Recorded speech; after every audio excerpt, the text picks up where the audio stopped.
There are all sorts of political proposals out there right now to try and solve that inequality that was created. Everything from a 70% tax on the highest brackets to a wealth tax to taxing stock buybacks or even preventing them. Do you think any of them work? I don't think they have to destroy some inequality. It's probably going to go away by itself. Why? Well, I think we hit a peak of inequality because the authorities had no alternative but to print a lot of money. Of course, that bailed out asset values, but that was a fluke, and they can't really do more of it.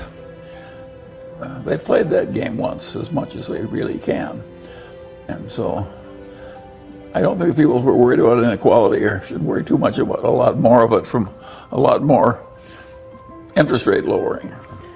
We are still stuck with this populist fervor, though, and yeah, sure, but that's as natural as breathing. How do you think that plays out?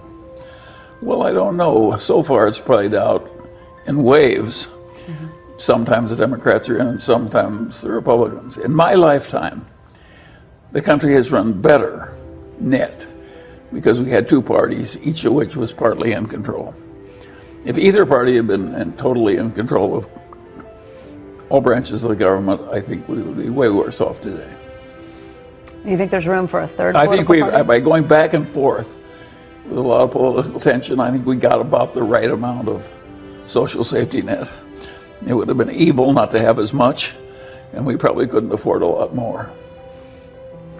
Do you think there's room for a third political party, the way Howard Schultz is kind of stepping in, potentially? Well, we got one in the time of Abraham Lincoln.